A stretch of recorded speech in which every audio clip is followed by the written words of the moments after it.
अस्सलाम वालेकुम वरहमतुल्लाहि वबरकातुहू। अगर मैं आपसे सवाल करूं कि दुनिया की बड़ी जंगें कैसे जीती जाती हैं, तो यकीनन आप जवाब देंगे कि जंग हमेशा तीर, तलवार और ताकत के बिना पर जीती जाती है। लेकिन तारीख़ इस्लाम में एक ऐसी भी जंग हुई है कि जिसमें ना कोई तलवार चलाई गई, ना तीर चलाया गया, ना ही किसी का खून बहा, लेकिन इस्लाम की जीत हुई। जी हाँ, मैं बात कर रहा हूँ मुबाहले की। वाक़या मुबाहला तारीख़ इस्लाम का वो नायाब वाक़या है कि जिसे हर इंसान को जानना चाहिए और बिलखुसूस हर मुसलमान को इस वाक़े से वाकिफ़ होना चाहिए। बात है हिजरत के 10वें साल की कि जब नजरान से रसूल खुदा से बहस करने के लिए ईसाइयों का 60 लोगों पर मुश्तमिल एक डेलीगेशन आया कि वो रसूल खुदा से इस बात पर बहस करें कि ईसाइयत सही दीन है या इस्लाम। दलाइल दिए गए, बातों को साबित करने की कोशिश की गई, लेकिन ईसाई थे कि जो कठहुज्जती पर अड़े रहे और अपने जिद पर कायम रहे। जब इल्म मंतिक के सारे बाब बंद हो गए तो खुदावंद मुताल ने कुरान मजीद में एक ऐसी आयत नाजिल की कि जिसे सुनकर दुनिया शशदर रह गई। वो आयत थी सूरह आले इमरान की 61वीं आयत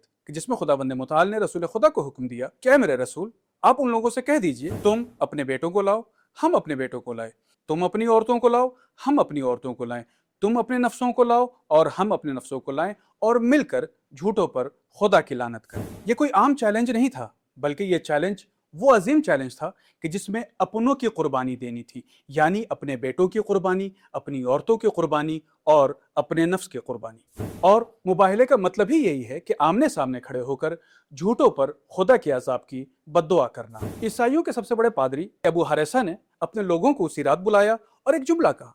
वो ये कहता है कि देखो, अगर कल रसूल अपने साथ लाहो लश्कर लाते हैं तो हम उनके साथ मुबाहला करेंगे, लेकिन अगर रसूल अपने साथ लश्कर लेकर नहीं आते हैं, अपने खानदान के अफराद को लेकर आते हैं, अपने साथ बच्चों को लेकर आते हैं, तो हम उनके साथ कभी भी मुबाहला नहीं करेंगे। क्यों? इसलिए कि झूठा इंसान अल्लाह के अजाब के लिए कभी भी अपने खानदान के अफराद को आगे लाकर खड़ा नहीं करता है। लेकिन अगली सुबह क्या हुआ? तारीख ने एक अजब मंजर लिखा। रसूल मैदान मुबाहला में आ तो रहे थे, मगर उनके साथ न कोई लश्कर था, ना बदन पर जरा, ना हाथों में तलवार और ना पीछे कोई लश्कर।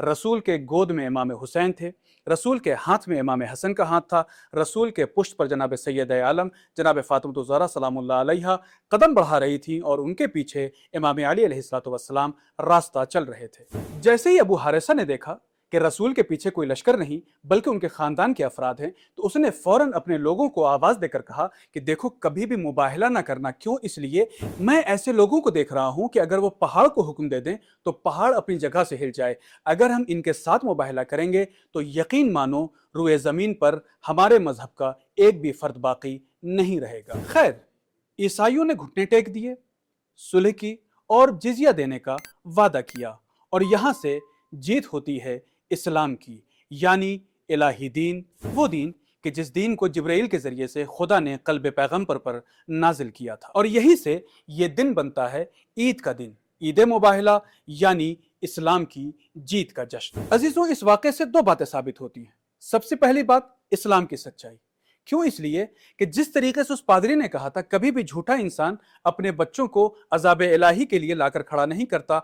रसूल अपने साथ अपने खानवादे के आज़ा को लेकर आते हैं और ये साबित करते हैं कि अगर ये दीन झूठा होता तो मैं अपने साथ कभी भी छोटे बच्चों को लेकर नहीं आता, बल्कि हमारे पीछे एक बड़ा लश्कर होता। और दूसरी बात, इस आयत और इस वाक़े के जरिए से रसूल ने दुनिया के सामने ये रोशन कर दिया कि अहले बैत रसूल कौन हैं और इनकी अजमत, यानी अली, फातिमा, हसन और हुसैन की अजमत रसूल की निगाह में क्या है और उनके खुदा की निगाह में क्या है। अब तमामी हजरात की खिदमत में ईद मुबाहला की मुबारकबाद पेश करते हैं।